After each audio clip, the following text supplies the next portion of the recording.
안녕하세요. 사연 읽어주는 남녀입니다. 오늘도 와주셔서 감사드리며 그럼 오늘의 사연 바로 시작하겠습니다. 남편은 애주갑니다. 대형마트 지점장인 남편은 일이 끝나면 언제나 술을 즐겨 마셔요. 남편은 술을 안 마시면 조용조용하고 순한 남자인데 술만 마시면 성격이 180도 바뀌며 돌변을 합니다. 그리고 그동안 숨겨왔던 자신의 본성을 마구 드러내기 시작하죠. 술만 마시면 남편은 폭력의 화신이라도 되는 것처럼 마구 저를 때리곤 합니다. 지점장으로 일하는 남편은 많은 진상 손님들의 컴플레인을 최전선에서 처리하고 있습니다. 그러다 보니 일이 끝나는 밤에는 스트레스가 많이 쌓여 있죠. 그 때문에 술이라도 한잔하고 집으로 귀가하는 날에는 여지없이 저를 찾습니다. 꽃게에 살이 없는 게 내 탓이야? 내 탓이냐고! 왜 수상 코너 팀장이 처리할 일을 내가 떠안냐고! 그리고는 제게 가차없이 폭력을 쏟아붓곤 하죠. 그렇게 맞은 저는 이빨이 부러진 적도 있고 갈비뼈가 부러진 적도 있습니다. 언제나 병원에 갈 때면 오늘은 무슨 변명을 해야 할지 고민을 했어요. 계단에서 굴렀다고 할까? 아니야, 그건 너무 많이 써먹었어. 그래, 자전거 타다가 굴렀다고 하자. 이런 식으로요. 네, 맞습니다. 저는 매 맞고 사는 아내예요. 하지만 저는 남편을 고소할 수도 없었고 남편과 이혼을 할 수 없었습니다. 이런 제 인생이 한심해 보이시죠? 저도 누구보다 잘 알고 있습니다. 한심한 제 인생을요. 하지만 저는 이렇게 살 수밖에 없었어요. 제가 이렇게 살 수밖에 없었던 이야기를 지금부터 들려드릴게요. 안녕하세요. 저는 올해 34살의 여자입니다. 제 인생이 처음부터 이렇게 시궁창 인생인 건 아니었어요. 적어도 유년 시절에는 그 누구보다 남부럽지 않은 삶이었어요. 그때는 아빠도 있었고 엄마도 있었으며 오빠도 있었죠. 무엇보다 당시 저희 아빠는 의사였습니다. 당시 동네에 병원까지 두고 있는 개원이었죠. 집은 커다란 2층 양옥집이었어요. 큰 마당에는 진돗개도 키웠었죠. 작은 연못도 있었어요. 그곳에는 잉어도 있었던 걸로 기억합니다. 그리고 마당 구석에는 토끼들도 있었죠. 제가 토끼를 키우고 싶다고 하자 아빠가 마련해 준 것이었어요. 제게는 부족한 것도 없었고 모든 것이 넘쳐 흘렀죠. 초등학교 들어갔을 때 친구들이 저희 집에 놀러 온 적이 있었습니다. 그때 친구들의 표정이 아직도 기억나요. 저를 우러러 보는 듯한 표정이었죠. 그만큼 저희 집이 잘 살았습니다. 그런 저희 집에 딱 하나 안 어울리는 사람이 있었어요. 바로 엄마였습니다. 저희 엄마는 당시 어렸던 제가 보기에도 너무나 이상한 사람이었습니다. 한 번은 학교 끝나고 집에 왔는데 엄마가 마당 구석에서 쭈그려 앉아서 무엇인가를 하고 있었죠. 제가 슬그머니 다가가 보니 엄마는 마당 한편에서 아빠가 심어둔 꽃을 짓밟아 버리고 있었어요. 엄마, 왜 그래? 왜 불쌍한 꽃을 밟아? 걱정 마, 보라야. 꽃은 이렇게 밟아도 다시 피어날 거야. 그러니 걱정하지 말렴. 그런데 엄마 인생은 다시는 못 피어나겠구나. 그뿐만이 아니었어요. 엄마는 다른 친구들의 엄마와 달랐습니다. 다른 친구들의 엄마를 보면 천사 같아 보였어요. 친구들을 바라보는 얼굴에는 언제나 미소가 있었죠. 그런데 저희 엄마는 아니었습니다. 언제나 무표정이었고 어두운 얼굴이었죠. 어딘가 모르게 음침한 사람이었어요. 집에 있을 때도 햇볕이 들지 못하게 항상 커튼을 치고 있었고 어둠 속에 있는 걸 좋아했죠. 밥도 잘 먹지 않아 삐쩍 마른 모습은 어린 제 눈에도 기괴하게 보일 정도였습니다. 하지만 아빠는 그런 엄마에게 언제나 상냥하고 친절했습니다. 최선을 다했어요. 병원 일이 힘들 텐데도 엄마의 기분을 예민하게 살펴주셨죠. 나 엄마 싫어. 아빠 혼자 운동회에 와주면 안 될까? 보라야, 그러면 못 써. 엄마가 아파서 그러시는 거야. 마음으로는 보라를 얼마나 사랑하시는데. 그런데 보라가 그렇게 말하는 걸 엄마가 들으면 얼마나 속상해 하시겠어. 그 당시에는 아빠의 말이 이해가 안 갔습니다. 아빠가 의사인데 엄마가 아픈 게 이해가 안 갔죠. 아빠가 치료해주면 그만이라고 어린 마음에 생각했어요. 그래서 아빠의 말이 거짓말이라고 생각했습니다. 엄마의 이상 행동을 자신도 설명할 길이 없으니 제게 저렇게 말하는 거라 생각했죠. 24년이 흐른 지금 생각해보면 아빠의 말은 모두 사실이었습니다. 물론 여러 가지 다른 의미로요. 하지만 어린 그 당시에 저는 아빠의 말을 듣지 않았습니다. 왜냐하면 엄마는 제가 이해할 수 없는 행동들을 너무나 자주 했거든요. 한 번은 이런 일이 있었어요. 어느 날 퇴근을 한 아빠가 꽃과 함께 엄마에게 꽃 선물을 주었습니다. 긴팔의 원피스였죠. 꽃그림이 들어간 제가 보기에도 예쁜 원피스였어요. 그리고 아빠는 엄마에게 말했습니다. 사랑해. 내가 당신을 처음 만난 그날처럼 변하지 않고 영원히 사랑해줄게. 로맨틱한 말이었죠. 아빠는 이렇게 저희 남매 앞에서도 엄마에게 사랑 표현을 많이 하셨어요. 그리고 빨간 장미 한 다발을 엄마에게 안겨주고는 씻으러 가셨죠. 그때 돌아선 아빠에게 엄마가 나직하게 말했어요. 개새끼. 이미 욕실로 간 아빠는 엄마의 그 말을 듣지 못했죠. 하지만 저는 분명하게 들을 수 있었어요. 엄마가 뒤돌아가는 아빠에게 욕하는 모습과 세상 모든 경멸을 담은 듯한 그 표정을요. 잠시 후 엄마는 제가 옆에 있다는 것을 깨닫고는 저를 끌어안으며 말했습니다. 보라야, 아니야. 엄마 아무 말 안 했어. 알지? 보라야, 아무것도 못 들었지? 라며 제 얼굴을 앙상한 두 손으로 잡고 말을 했죠. 그땐 어린 제가 어른들의 욕을 들었기에 엄마가 당황해하며 못 들은 걸로 하려는 줄 알았습니다. 하지만 그로부터 24년이 흐른 지금 알게 되었습니다. 엄마는 극도로 무서워하고 있는 것이었어요. 하지만 그 당시 어린 저는 그런 엄마가 무서웠어요. 그래서 아무 말도 못 들었다고 거짓말을 했죠. 그러자 엄마가 저를 끌어안고는 엉엉 우셨습니다. 저는 그 상황이 불편해서 2층 제 방에 가서 숙제를 해야 한다며 엄마 품에서 억지로 빠져나왔죠. 그 뒤로도 엄마의 기행은 끝이 없었습니다. 엄마는 낮에도 술을 마셨어요. 제가 학교가 끝나고 집에 가면 엄마는 술 냄새를 풍기며 제게 다가왔죠. 또 어느 날은 거실에 커튼을 모두 치고 어두운 곳에서 벽만 바라보고 있었어요. 제가 학교 갈 때도 그러고 있었는데 집에 돌아왔을 때도 그러고 있었습니다. 그리고는 새벽에는 몰래 집을 나가서 한참을 있다가 집으로 돌아왔죠. 밖에서 대체 무얼 하고 다니는지 너무 궁금했지만 엄마의 비밀을 알면 정말 엄마를 너무나 미워하게 될지도 모른다는 생각에 애써 제 궁금증을 속으로 삭혔습니다. 그리고 어느 날 아빠가 제게 문조를 사주었어요. 하얗고 예쁜 작은 새였죠. 저는 그 새를 새장에 넣어서 제 방에 두었습니다. 그런데 학교가 끝나고 집에 와보니 그 새가 없어진 거예요. 집안을 다 찾아보았지만 보이지 않았죠. 그래서 엄마에게 물었어요. 엄마, 내 새 못 봤어? 아빠가 사준 내 문조. 엄마가 풀어줬어. 어? 왜? 왜 그랬어? 내가 얼마나 아끼는 건데. 내 새 물어내. 보라야, 새장 안에 갇혀 있으면 그 아이가 얼마나 괴롭겠어. 그래서 풀어준 거야. 그때쯤부터 엄마가 너무 싫었습니다.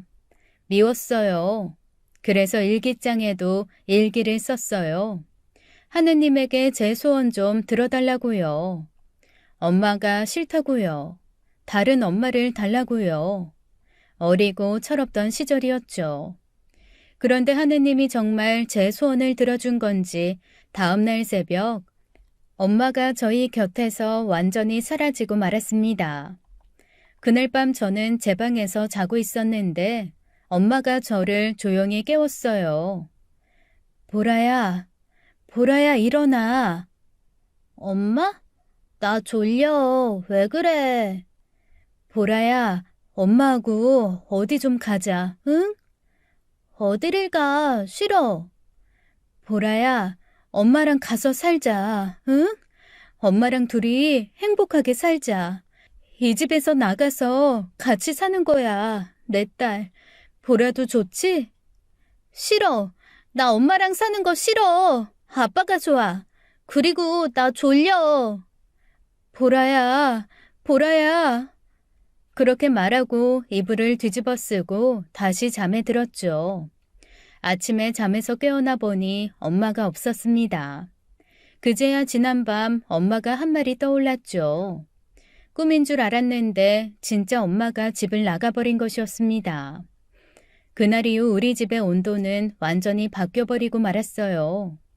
따스한 햇살 아래 있는 듯한 온도에서 시베리아 벌판에 서 있는 듯한 느낌으로 바뀌었죠. 아니 원래 그런 상태였는데 저만 몰랐는지도 몰라요.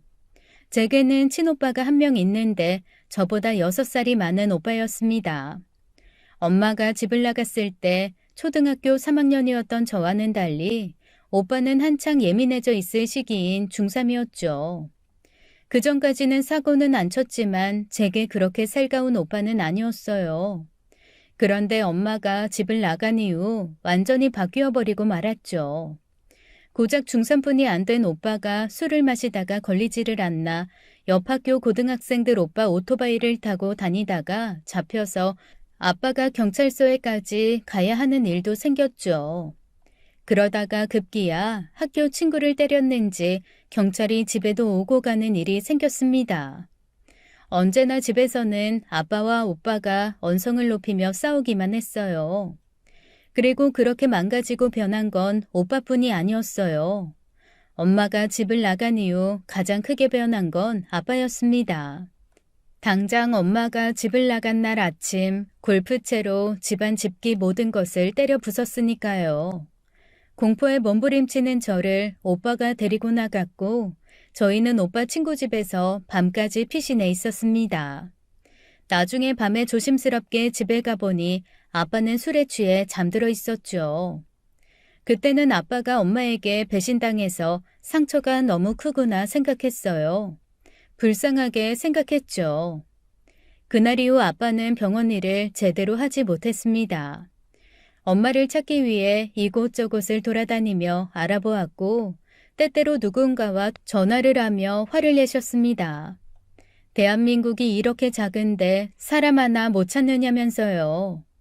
그 사람이 엄마라는 건 어린 저도 알 수 있었죠.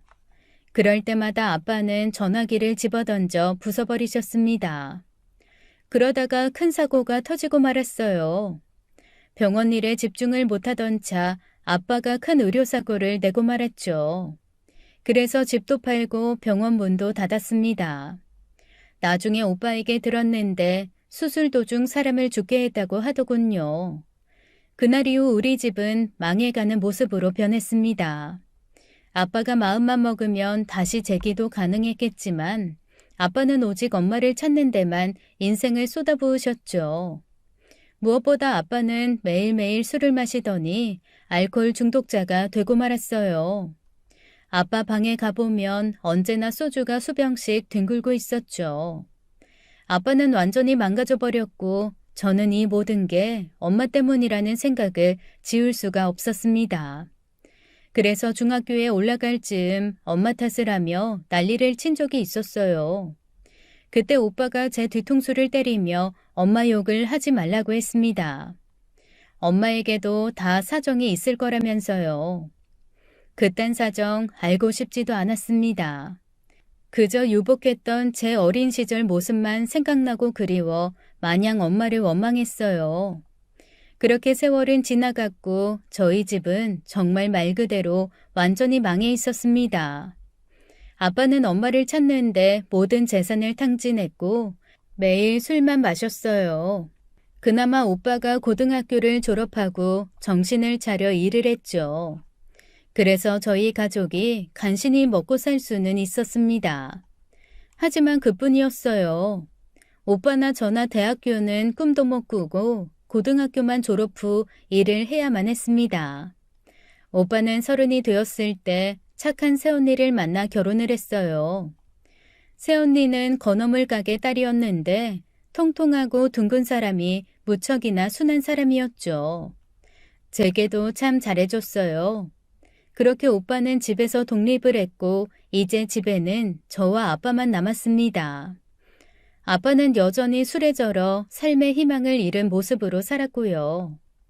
저도 언제부터인가 아빠의 그런 모습이 싫었어요. 그래서 그 집을 나가고 싶다는 생각만 했죠. 저는 고등학교를 졸업하고 여러 가지 일을 하다가 26살 때 대형 마트에서 일을 시작했습니다. 그리고 그 마트의 지점장인 남편을 만났어요.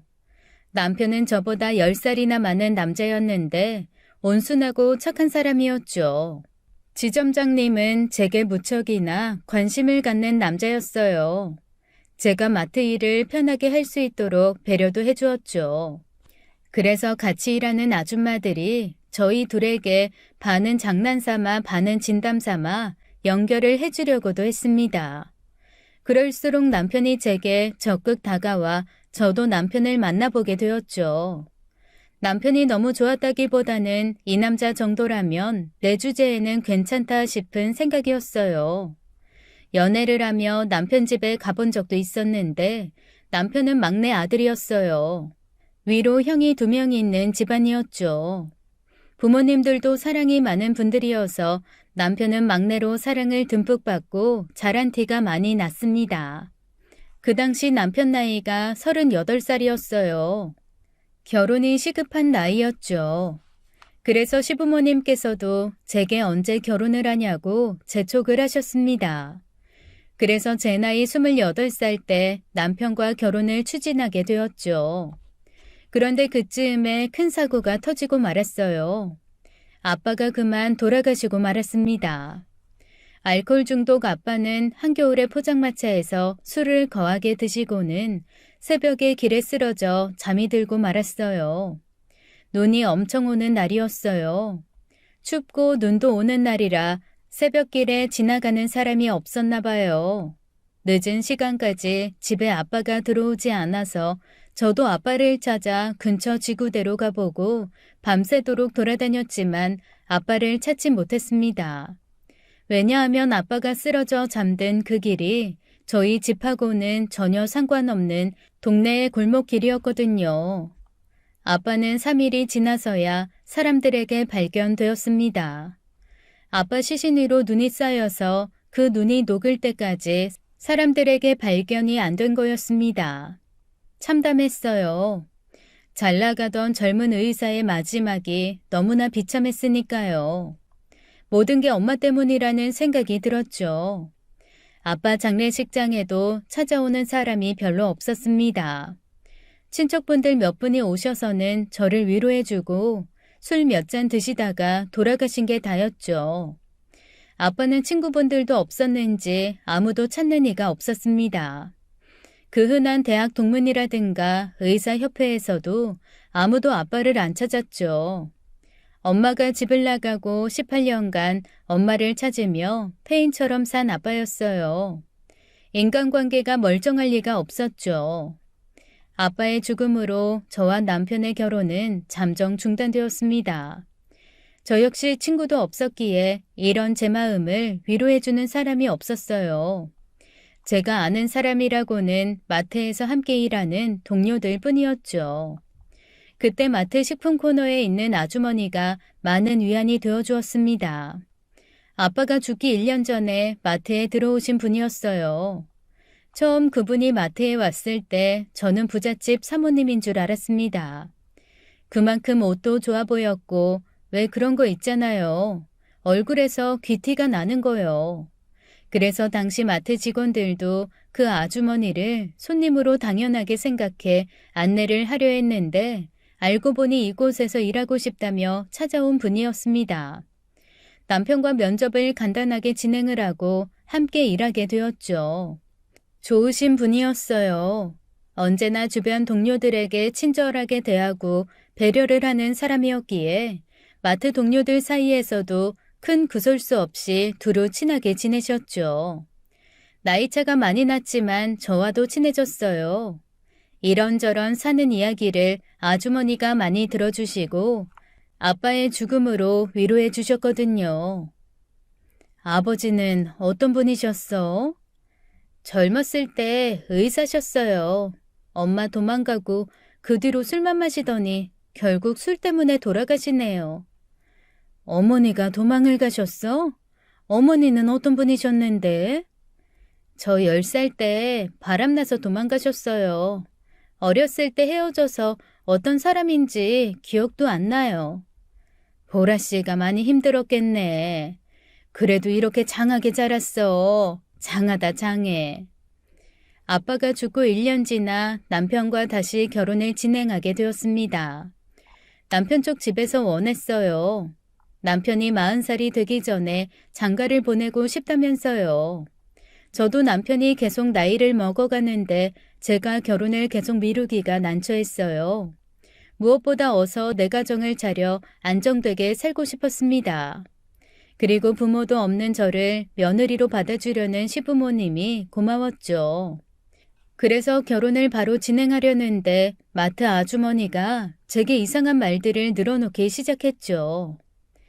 점장님하고 결혼하는 거 다시 생각해봐. 그 사람 소문이 안 좋아. 무슨 소문이요?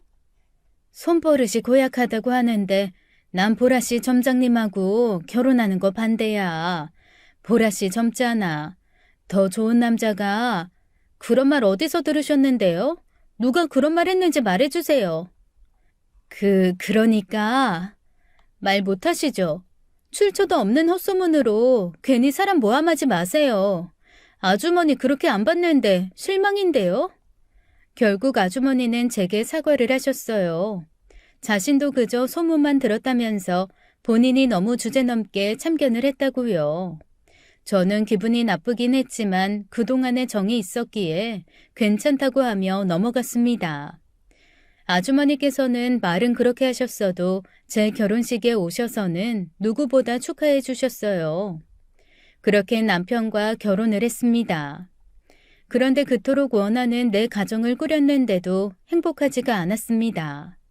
무언가 기분이 싸늘했죠. 그리고 그쯤에 오빠에게서 연락이 왔습니다. 보라야, 잘 지내니? 신혼생활은 어때? 조서방이 잘해줘? 그냥 똑같지 뭐. 잘해주는 것 같아. 그 사람 원래 나한테 잘하잖아. 다행이네. 그런데 무슨 일이야? 그러더니 오빠는 한참을 뜸을 들이며 말을 쉽게 이어가지 못했습니다. 제가 다그치자 그제야 입을 열었죠. 엄마한테 연락이 왔어. 누구? 엄마라니? 우리 엄마? 그래. 사실 나하고 연락한 지는 좀 됐어. 너 결혼 전부터 연락했거든. 그 사람이 갑자기 왜? 우리 가족 버리고 갈 땐 언제고 갑자기 왜? 갑자기 나타난 엄마의 존재에 당황스러웠어요. 안정을 찾아가기 위해 노력하는 제 삶을 엄마가 다시 망치려는 것 같았죠. 오빠는 엄마를 만나보자고 말했지만 저는 절대로 싫다고 했습니다. 그저 지금처럼 남남처럼 살자고요. 그러자 오빠가 이상한 말들을 다시 하기 시작했죠. 엄마 미워하면 안 돼. 특히 우리들은. 보라야, 네가 모르는 사실들이 많이 있어. 무슨 사실? 내가 모르는 게 뭐가 있는데. 나 다 알아. 엄마는 우리 가족 버리고 떠났고, 그래서 아빠는 망가져서 우리 가족 인생 막장으로 떨어진 거 나도 다 알아. 역시 전화로 말할 게 아니었는데 미안하다. 수요일에 시간 괜찮니? 만나서 이야기하자. 내가 다 말해줄게. 그 주 수요일에 오빠를 만나기로 했습니다. 결혼식 이후 처음 만나는 거였어요. 오빠가 만나서 무슨 말을 하려는 건지 너무나 궁금했죠. 엄마에 대한 내가 모르는 비밀과 엄마를 미워하지 말라는 말이 하루 종일 머릿속에서 떠나지 않았습니다. 그렇게 오빠를 만날 수요일을 기다리는데 화요일 새벽에 새언니에게서 전화가 왔어요. 전화를 받자마자 비명소리 같이 쏟아지는 새언니의 울음소리에 저는 가슴이 철렁 내려앉았습니다. 오빠에게 분명 무슨 일이 생긴 게 분명했죠. 오빠는 대형 콘크리트 구조물을 만드는 공장을 다니고 있었어요. 워낙 일이 고되고 위험해서인지 오빠가 다니는 회사에는 대부분 외국인 노동자들만 있었다고 했습니다. 하지만 급여가 꽤나 높아 오빠는 그 일을 오래 하고 있었죠. 그날도 출근을 해서 일을 하는데 크레인이 큰 콘크리트 구조물을 들어서 나르다가 그만 벨트가 끊어져 그 구조물이 낙하하는 사고가 났다고 했습니다. 그리고 그 밑에 오빠가 있다가 그 구조물에 깔린 것이었죠. 오빠는 현장에서 즉사했어요. 시신을 제대로 수습하기도 어려웠죠. 새언니의 전화를 받고 급히 병원 영안실로 달려갔습니다. 그리고 그 자리에 저도 주저앉고 말았어요. 1년 사이 저는 아빠도 잃고 오빠도 잃었습니다. 청소년기에 오빠와 싸우기도 많이 싸웠지만 사회에 나와서는 둘이 서로 의지를 많이 했어요. 아빠는 알코올 중독에 정신이 나가 있으니 남매가 의지할 사람이 서로뿐이 없었죠. 오빠가 멀리 살고 바빠서 자주 만날 수는 없었지만 언제나 문자로 제게 격려와 위로 그리고 힘을 주는 오빠였습니다. 그런데 그런 오빠가 한순간 죽었다고 하니 믿을 수가 없었죠. 장례식을 진행하는데도 멍했어요. 이 현실을 믿을 수가 없어서요. 그러다가 저도 모르게 주저앉아 오열을 했습니다. 그때 오빠 장례식장에 마트 아주머니가 오셨습니다. 그분을 보는 순간 남편이 연락을 했나 싶었어요. 저는 경황이 없어 오빠의 장례식을 마트 식구들에게 알리지 못했거든요. 그런데 그분이 오빠의 영전 앞에서 주저앉더니 일어서질 못하더군요. 가만히 그분을 보는데 엎드린 채로 오열을 하고 있었어요.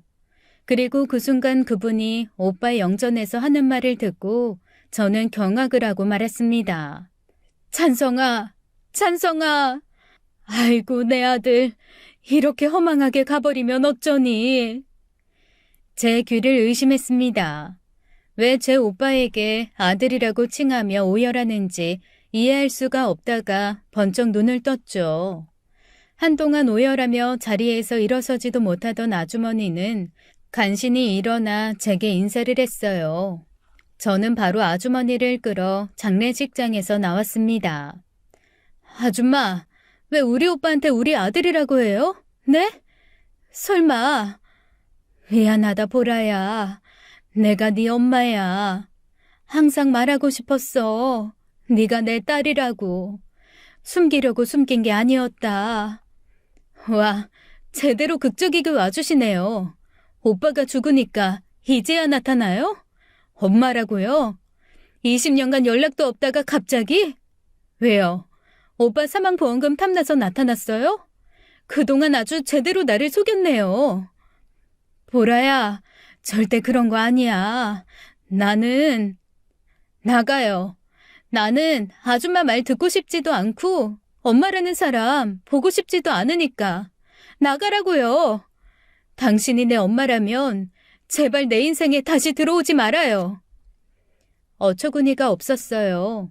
감쪽같이 저를 속였다고 생각했죠. 머리가 크고 나서 아빠에게 물어본 적이 있습니다. 엄마가 왜 집을 나갔냐고요. 아빠는 그동안 제게 엄마가 집을 나간 이유를 말해주지 않았거든요. 그런데 제가 성인이 되고 나자 아빠가 말해줬습니다. 엄마에게 남자가 있다고요. 그래서 바람이 나서 집을 나갔다고 했죠. 그렇게 자식들 버리고 집을 나갈 땐 언제고 이제와 돌아와 엄마인 척하는 게 너무나 기분이 나빴습니다. 다시는 보고 싶지 않았죠. 그런 제 마음이 잘 전달되었는지 엄마는 바로 마트를 그만두었어요. 전혀 궁금해하지 않았습니다. 엄마의 소식이요. 그저 갑자기 나타난 엄마의 존재가 끔찍하기만 했죠. 내 가족만 신경 쓰며 살자 싶었습니다. 그런데 그쯤에 남편이 변하기 시작했어요. 제가 유일하게 믿고 의지할 수 있는 오빠가 죽자 남편이 저를 막대하기 시작했습니다. 이제 제가 갈 곳이 전혀 없다는 것을 알게 된 직후였어요. 처음은 뺨이었습니다. 김주임 이 미친놈은 아니 매대 정리를 그렇게 하면 어쩌자는 거야. 그렇게 말을 해도 듣지를 않네. 당신보다 훨씬 나이 많은 사람한테 미친놈이 뭐야. 말 좀 가려서 해. 그 순간이었어요. 짝! 제 눈에서 불꽃이 튀었죠. 남편이 온 힘을 다해 제 뺨을 때린 거였습니다. 얼마나 세게 때렸는지 제가 비틀거리다가 식탁 위로 넘어졌어요. 미쳤어? 어디서 그놈 편을 들어? 뭐야, 그놈이랑 무슨 사이라도 되냐? 엉덩이라도 맞췄어? 이런 더러운 게... 그리고는 발로 저를 밟기 시작했습니다. 얼마나 밟혔는지 몰라요. 도중에 정신을 잃었으니까요. 눈을 떠보니 남편이 제 앞에 무릎을 꿇고 있었습니다. 저는 침대에 누워 있었고요. 남편을 보자마자 겁에 질려 방 한쪽 구석으로 도망을 갔어요. 태어나서 그렇게 맞아본 건 처음이었거든요. 이러다가 죽을 수도 있겠다는 생각이 들 정도로요. 미안해. 내가 죽일 놈이야. 순간 이성을 잃었나 봐. 사실 김주인 그놈이 당신을 자꾸만 훔쳐본단 말이야. 그래서 그놈 욕을 한 건데, 아이 당신이 그놈 편을 드니 나도 모르게 미안해. 아무런 대꾸도 못하고 그대로 집을 나왔습니다. 심장과 손이 너무 떨려왔죠. 하지만 집을 나오니 막상 갈 곳이 없어 찜질방으로 갔어요. 그곳에서 일주일은 있었던 것 같습니다. 나중에 남편이 찾아와 무릎을 꿇고 빌고 그랬어요. 그때 신고를 하고 이혼을 했어야 했는데 그러지 못했습니다. 오빠의 죽음으로 마음이 약해져 있었고 남편과 이혼하면 세상에 나 혼자라는 생각을 했으니까요.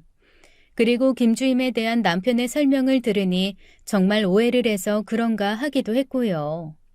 그때 시부모님과 아주버님들까지 저를 찾아와서는 사과를 하셨어요. 재수씨, 이놈 한 번만 용서해줘요. 한 번만 더 이런 일이 생기면 내가 직접 이놈 팔다리 분질러 놓을게요. 한 번만 더 이런 일이 생기면 자신들이 책임지고 남편을 감옥 보내겠다는 둥, 또 이런 일이 있으면 이혼은 물론 지금 신혼집으로 사는 집까지 제게 주겠다는 둥 온갖 사탕발림으로 저를 유혹했죠. 매맞는 아내들이 다들 이렇게 시작을 하는 것 같습니다. 그래서 다시 집으로 돌아갔어요. 그땐 정말 다시는 이런 일이 없을 거라 생각했거든요. 제게 사과를 한 남편은 한동안 제게 더욱 잘했습니다. 하지만 저를 때릴 때의 그 눈빛을 저는 잊을 수가 없었어요. 그리고 이것이 시작이었습니다. 3개월 뒤 남편은 저를 또 때리기 시작했고 그때마다 다양한 핑계를 늘어놓고는 또 잘못했다고 빌기를 했죠. 나중에는 제가 어떻게 하면 남편에게 안 맞을 수 있을까 고민하는 지경에 이르렀어요. 나를 때리지만 않으면 완벽한 남편이고 완벽한 가정이니 맞을 일만 안 하면 되지 않을까 하는 생각을 하게 되었죠. 아니 어쩌면 제 인생 이렇게 그냥 흘러가는 게 순리인가 보다 하며 반쯤 포기하고 있었는지도 모르겠습니다. 그러던 어느 날 한 남자가 저를 찾아왔습니다. 60은 좋게 넘어 보이는 백발의 남자였어요. 그 남자는 자신을 제 친엄마의 동거남이라고 소개를 했습니다. 아빠가 말한 내연남이 이 남자인가 싶어 기가 찼어요. 왜 날 찾아왔냐고 쏘아붙이듯 이야기했습니다. 보라씨, 아유, 어머님이 많이 아프세요. 한번 가보시는 게 좋겠습니다. 그런데요? 저도 아픈 적 많아요. 그때 우리 엄마 어디 있었는데요? 제 옆에 있었어요? 아니요, 없었어요. 그런데 제가 왜 이제 와서 엄마 아프다고 찾아가야 하는데요? 늦으면 후회해도 소용없습니다. 이거 제 연락처예요. 마음 바뀌시면 전화 주세요. 어르신은 제게 명함을 한 장 주었어요. 하지만 저는 그 명함을 받자마자 구겨서 땅바닥에 버렸죠. 제가 완강한 반응을 보이자 그 어르신은 한숨을 쉬며 돌아갔어요. 돌아가는 그 뒷모습에 소리를 쳤죠. 우리 집을 이렇게 나락으로 떨어뜨리군. 무슨 양심으로 나를 찾아와? 내 인생 정말 끝장나게 멋지구나라는 생각이 들었습니다. 집에 가면 폭력 남편이 나를 기다리고 있고 친엄마는 바람나서 집을 나가더니 20년 만에 아프다면서 날 다시 보고 싶다 하질 않나. 그러면서 엄마의 내연남이 뻔뻔하게 나를 찾아오니 말이에요. 그때 오랜만에 새언니에게 연락이 왔습니다. 오빠가 죽은 지 1년이 되어가는 시점이라 오빠 기일에 어찌할 것인지 제가 연락을 하려던 참이었어요. 그런데 마침 새언니가 먼저 연락을 준 것이었습니다. 반갑더라고요. 그나마 제가 가족이라는 형태로 남아있는 사람들 중 가장 좋은 사람이었으니까요. 아가씨, 잘 지내죠? 네, 새언니는 잘 있어요? 제가 연락하려고 했는데 어떻게 먼저 연락 주셨네요. 아가씨. 새언니는 오빠가 세상을 떠나고도 오빠 짐을 정리 안 했다고 했습니다.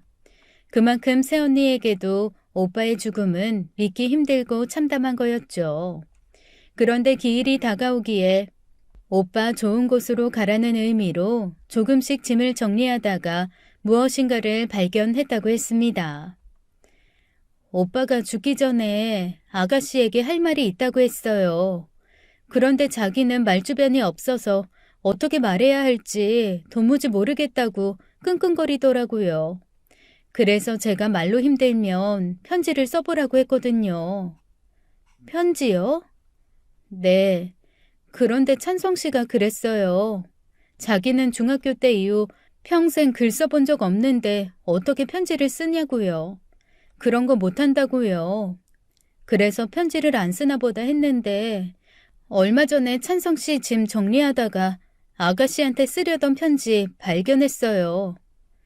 오빠는 자신은 배운 게 짧다며 논리적으로 글을 못 쓴다고 했습니다. 하지만 제게 꼭 편지를 써주고 싶었나 봐요. 그래서 제게 할 말들을 정리해서 자신의 수첩에 휘갈겨 써두었다네요. 나중에 그걸 정리해서 편지에 옮겨 적으려고요. 그런데 갑자기 사고를 당해 편지를 쓰지 못한 거였죠. 새언니가 발견한 건 제게 쓸 편지에 초안 같은 글이었습니다. 오빠의 수첩에 적혀 있었죠. 급하게 새언니를 만나 오빠의 수첩을 받았습니다. 그 안을 뒤적여 보다가 새언니가 말한 부분을 찾았어요. 그리고 저는 그 내용을 모두 읽고는 그 자리에 주저앉아 눈물을 흘렸습니다. 그 안에는 제가 상상도 못한 우리 집안의 비극이 적혀 있었어요. 모든 일의 시작은 엄마가 집을 나가기 훨씬 전부터 시작된 것이었습니다. 오빠는 엄마가 원해서 낳은 아들이 아니었습니다. 아빠가 엄마를 갖기 위해 억지로 겁탈을 했고 그 과정에서 생긴 아이였던 것이었죠. 사랑하는 보라에게 네가 이 편지를 보고 어머니에 대한 오해를 풀었으면 좋겠구나. 어머니가 집을 나가던 그날 어머니는 우리 남매를 집에서 데리고 나가려고 했었어. 그날 밤 나는 보았다. 아버지가 어머니에게 휘발유를 뿌리고는 불 붙여 죽이겠다고 협박하는 모습을. 보라야, 어머니는 언제나 아버지에게 무자비에게 맞고 사셨단다. 그래서 여름에도 긴팔을 입으셨지. 아버지에게 맞은 멍을 가리려고. 엄마는 그날 내게 같이 도망을 가자고 말했었어. 하지만 보라야, 나는 무서웠다. 아빠가 엄마를 불태워 죽인다고 협박하는 걸 내가 숨어서 보았거든. 엄마 따라 도망을 가면 나도 아빠한테 붙잡혀서 살해당할지도 모르겠다는 두려움이 컸다. 미안하다. 하지만 그땐 오빠도 중학생이었어. 하지만 엄마가 그렇게 맞고 사는 걸 볼 수만은 없었다. 그래서 내가 엄마한테 우리 두고 도망가라고 했어. 혼자서 멀리 도망을 가서 아빠가 못 찾는 곳에 숨어 살라고 했지. 그리고 그날 이후 내가 집에 남아서 아빠가 엄마 찾는 걸 방해했었다. 그게 내가 할 수 있는 최선이었거든. 오빠의 편지를 읽으며 눈물이 계속 났습니다. 그날 밤 제게 같이 도망을 가자고 하던 엄마의 모습이 떠올랐죠. 그리고 그날 이후 아빠가 엄마를 그토록 찾은 이유를 알았습니다. 자신을 버리고 떠난 엄마를 찾아 끔찍한 복수를 할 생각이었던 것이었죠. 하지만 엄마는 이름과 성형까지 해가며 아빠를 피해 다녔고 아빠가 죽자 우리들 앞에 나타난 것이었어요. 저는 저를 찾아온 어르신에게 연락을 했습니다. 명함을 보니 인력사무소를 하고 있는 것 같았어요. 전화를 해서 엄마를 만나보고 싶다는 제 말에 어르신은 병원을 알려주었습니다. 저는 그날 바로 엄마가 있다는 병원으로 향했어요. 병원을 가보니 엄마는 마트에서 함께 일했을 때와는 전혀 다른 모습으로 병실에 누워 있었습니다. 엄마는 잠이 들어 있었고 그 옆에는 저를 찾아온 어르신이 엄마를 지키고 있었죠. 위암 3기입니다. 다행히 항암은 잘 되고 있긴 한데 아직 안심할 때가 아닙니다. 보라씨 잘 왔어요. 난 아가씨가 다시 찾아올 줄 알았습니다. 그때 저희 말소리를 들었는지 엄마가 잠에서 깨어났어요. 저를 보자마자 반가운지 입가에 미소가 지어졌죠. 미안해. 이런 모습으로 다시 네 삶으로 들어와서. 그런 말 하지 마, 엄마. 내가 미안해. 그렇게 보내는 게 아니었는데. 보라야, 나도 미안하다. 우리 딸을 두고 집을 도망 나오는 게 아니었는데. 엄마는 나 두고 가지 않았어. 함께 가자고 그렇게 부탁했는데 내가 엄마를 외면했었어. 미안해, 엄마. 나 아무것도 모르고 있었어. 그렇게 엄마와 지난 시간들에 대해 대화를 했습니다. 아빠의 만행을 우리들이 알면 자식들에게도 폭력을 행할까봐 진실을 이야기하지 못한 엄마의 이야기와 아빠를 피해 도망가 있는 동안 엄마를 지켜준 어르신의 이야기였죠. 그때 엄마가 제 얼굴에 있는 멍 자국을 발견했어요. 얼굴에 이 멍이 뭐니? 아무것도 아니야. 넘어져서 생긴 건가? 오랜 시간 엄마와 대화를 나누고 집으로 돌아왔습니다. 앞으로 자주 만나자고 했어요. 집에 돌아와 보니 남편이 이미 퇴근을 해서 집에 와 있더군요. 원래라면 더 늦은 시간에 들어오는 남편이었습니다. 일부러 서둘러 남편 퇴근 전에 집에 들어오려 했는데 웬일로 남편이 먼저 와 있었죠. 남편은 저를 보자마자 시비를 걸기 시작했어요. 어디 있었어? 이 늦은 시간까지 어디 갔다 온 거야? 오늘 엄마 병원에. 제가 무어라 대답을 하기도 전에 남편의 주먹이 날아왔습니다. 그리고 무지막지한 폭행이 시작되었죠. 저는 콩벌레처럼 몸을 둥그렇게 말고 팔로 머리를 감쌌습니다. 오랜 시간 맞아본 제가 터득한 가장 안 아프게 맞는 방법이었어요. 그렇게 남편은 한참 동안 저를 때렸습니다. 유독 심한 날이었죠. 정말 이러다간 죽겠구나 싶을 때였습니다. 그때 초인종 소리가 들렸어요. 남편의 소란에 이웃이 신고를 했나 싶었습니다. 다행이라 생각되었죠. 남편은 제 머리채를 잡고는 저를 작은 방에 밀어 넣었습니다. 찍소리 말고 있어. 소리라도 지르면 그땐 다 같이 죽는 거야. 내가 못할 것 같아? 궁금해? 그럼 소리 질러봐. 알려줄 테니까. 그리고 남편은 작은 방문을 닫고는 현관문으로 갔죠. 잠깐의 정적 뒤 우당탕탕 하는 소리가 들렸어요. 그리고 남편의 외침도 들렸죠. 너 뭐야? 그리고 다시 와장창 하는 소리가 들렸습니다. 놀란 저는 조심스럽게 작은 방 문을 열어보았죠. 그리곤 저는 놀라 기절하는 줄 알았습니다. 거실은 그야말로 난장판이었어요. 거실에 있던 텔레비전은 이미 박살이 나 있었고 테이블도 부서져 있었죠. 남편은 이벽저벽 번갈아가며 날아다니고 있었어요. 초인종을 누른 남자가 집에 들어와서는 남편을 집어 던지고 있는 것이었습니다. 그 남자는 바로 엄마와 함께 살고 있는 어르신이었죠. 그렇게 어르신에게 죽어라 두들겨 맞던 남편은 이러다가 자신이 정말 죽을 것 같으니 급하게 무릎을 꿇고 빌기 시작하더군요. 살려주세요. 제발요. 가진 거 다 드릴게요. 살려주세요. 남편은 어르신을 도둑으로 오해하는 것 같았습니다. 나 저의 새아빠다. 네가 내 딸 저렇게 만들었냐? 어르신은 남편에게 자신을 제 새아빠라고 소개를 했어요. 그 말 한마디에 저도 모르게 눈물이 나더라고요. 말해 이 새끼야.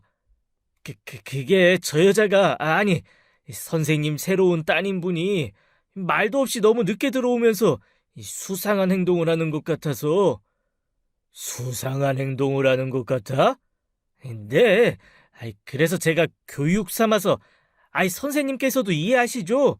여자들은 3일에 한 번은 패줘야만 바람도 안 나고 말도 잘 듣고. 그래 잘 알지. 그 말에 남편이 안도를 하며 웃기 시작했어요. 어르신도 남편을 따라 웃기 시작했고요. 내가 잘 알지. 너 같은 놈들은 그냥 똑같이 맞아야 돼. 말이 안 통하는 새끼들. 오늘 한번 너도 죽어라 맞아보자. 그러더니 어르신은 발차기로 책상 다리를 부러뜨리더니 그 부러진 책상 다리로 남편을 다시 패려고 했습니다.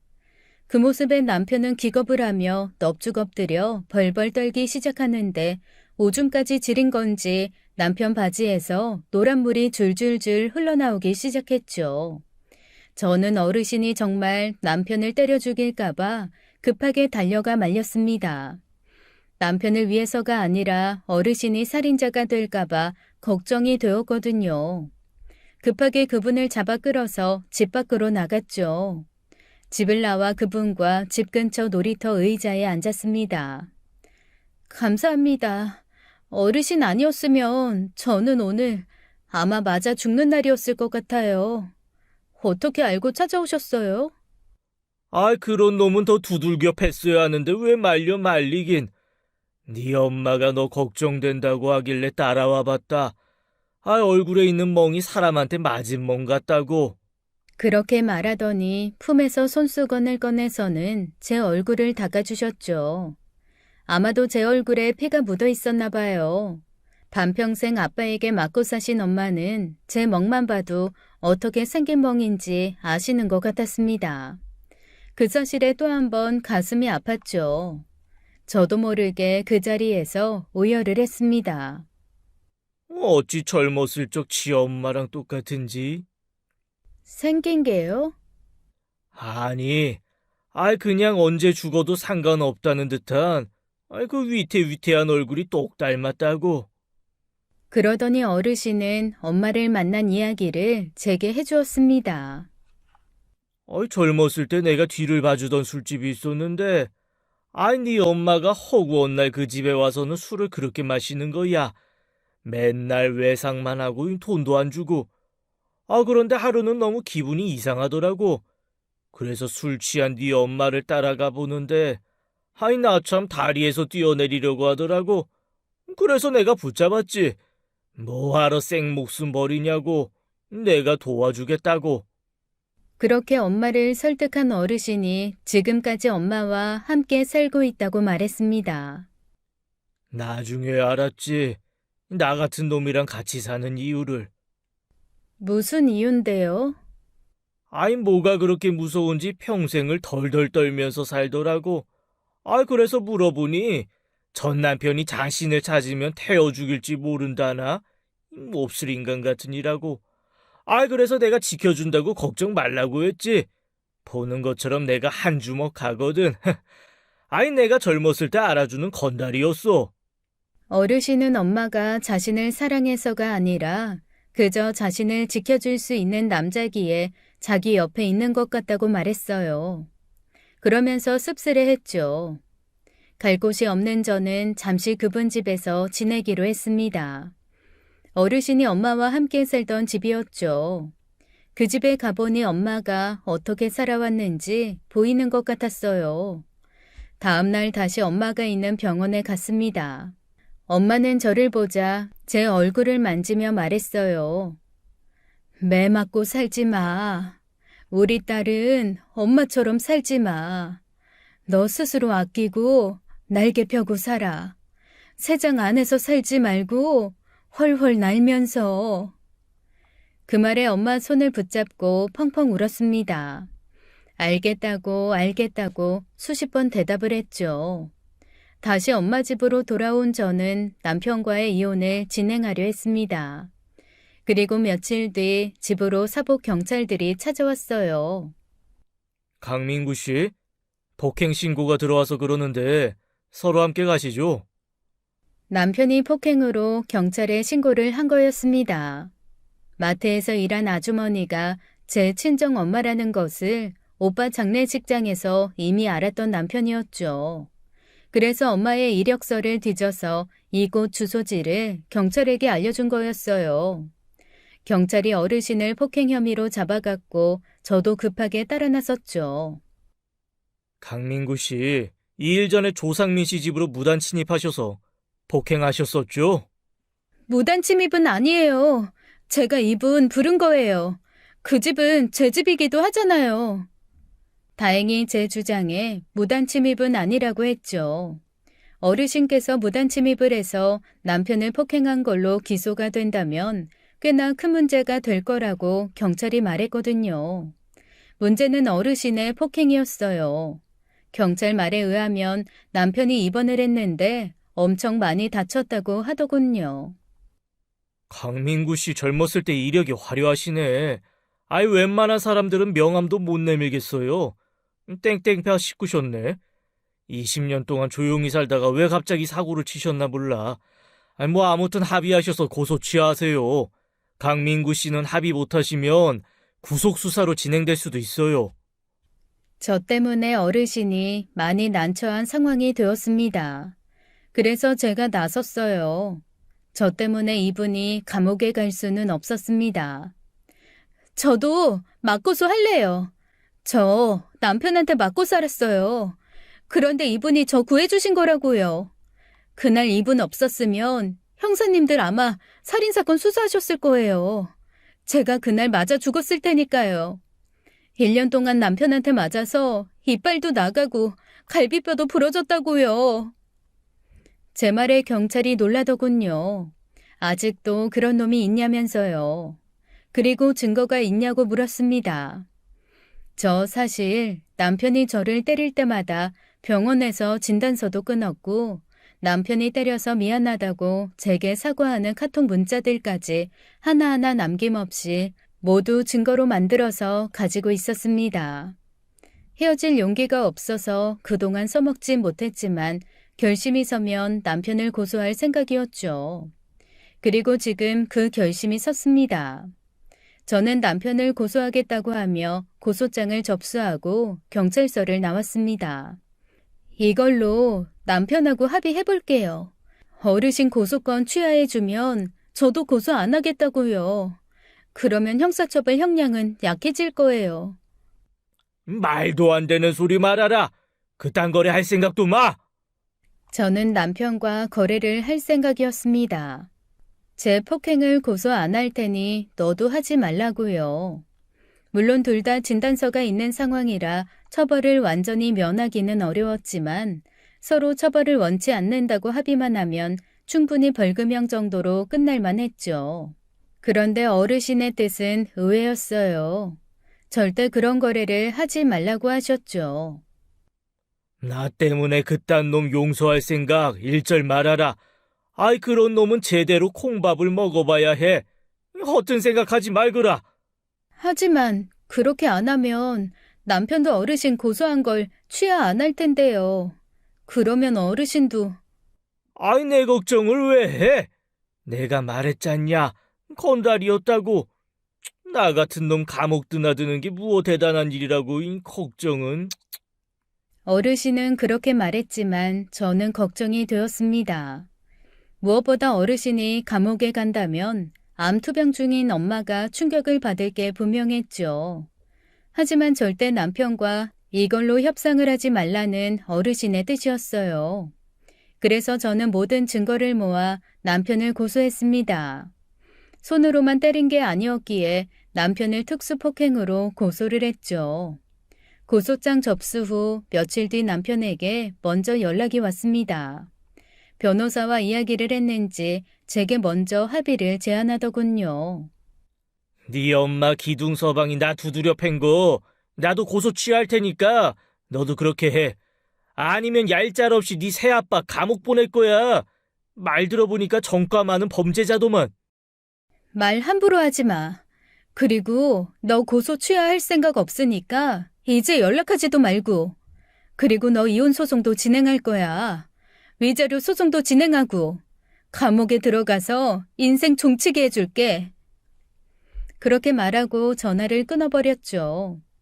저도 어르신의 말대로 합의해줄 생각이 전혀 없었습니다. 대신 재판부에 탄원서를 써서 올렸어요. 제 엄마의 동거남인 어르신을 용서해달라고요. 제가 폭행당하고 있는 시점 저를 구하기 위해 들어오셔서 어쩔 수 없이 남편을 때린 거라고 제 사연을 장문으로 적었죠. 당시 어르신 연세가 64살이었습니다. 그렇게 나이 많은 분이 37살의 젊은 남자를 어떻게 일방적으로 때릴 수 있느냐고요. 제발 제 새아버지를 선처해달라고 했습니다. 그리고 제가 그동안 남편에게 맞은 사진 자료들까지 함께 보냈어요. 다행히 검사님이 제 탄원서를 보셨나 봅니다. 어르신에게 약식 기소 벌금형 500만 원을 내리셨죠. 담당 변호사가 말해주길 얻어맞은 남편의 상태를 보면 이 정도 처벌은 정말 대단한 거라고 말하더군요. 그런데 웃긴 건 남편이었습니다. 그렇게 큰 소리 떵떵 치더니 나중에는 제발 합의하자고 울며불며 제게 연락을 해왔어요. 나중에 알고 보니 이놈이 특수폭행으로 집행유예 중에 있더군요. 술을 먹고 친구를 소주병으로 때려서 머리를 깨트린 놈이었어요. 그러던 와중에 저를 폭행한 특수폭행으로 또 고소를 당한 거였죠. 특수폭행은 반의사 불벌죄도 아니었어요. 제가 합의를 해주나 마나 남편은 처벌 대상이었죠. 물론 합의도 안 해주고 엄벌을 요구하는 탄원서도 또 써서 보냈기에 형량은 더 늘어날 수밖에 없었습니다.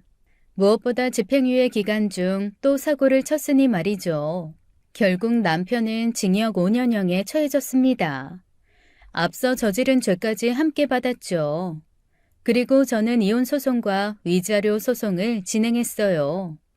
그리고 2년 만에 모두 승소할 수 있었죠. 현재 저는 엄마와 함께 살고 있습니다. 엄마는 항암 치료가 잘 되어 완치 판정을 받았어요. 엄마에게 어르신과 재혼을 하라고 하니 방글에 웃으시더군요. 어르신에게 말했습니다. 엄마가 지금까지 어르신과 함께한 것은 어르신을 사랑해서 그러는 게 분명하다고요. 제 말에 어르신도 방글에 웃으셨어요. 그리고 그 두 분은 현재 부부로 잘 살고 있으십니다. 요즘 저와 엄마는 제2의 인생을 시작하고 있어요. 저를 아끼라는 엄마의 말처럼 제 스스로를 아끼며 자유롭게 살고 있죠. 언젠가 제가 엄마에게 말했습니다. 엄마, 기억나? 나 10살 때 엄마가 아빠가 애써 만든 꽃밭을 밟았잖아. 그런 일이 있었나? 보라, 너는 기억력도 좋다. 고작 10살짜리가. 그때 엄마가 나한테 분명 그랬어. 이 꽃들 걱정하지 말라고. 다시 피어날 테니까. 그런데 엄마 인생은 다시 안 피어난다고 했었지? 근데 엄마가 틀렸어. 엄마 인생도 이렇게 다시 피어나셨습니다. 엄마의 인생도 나 어렸을 때의 그 꽃들처럼 다시 피어났다고요. 엄마의 새 인생을 응원하며 제 사연 마치겠습니다. 지금까지 사연 읽어주는 남녀였습니다. 끝까지 시청해주신 여러분 감사드리며 저희는 다음 사연으로 돌아올게요. 감사합니다.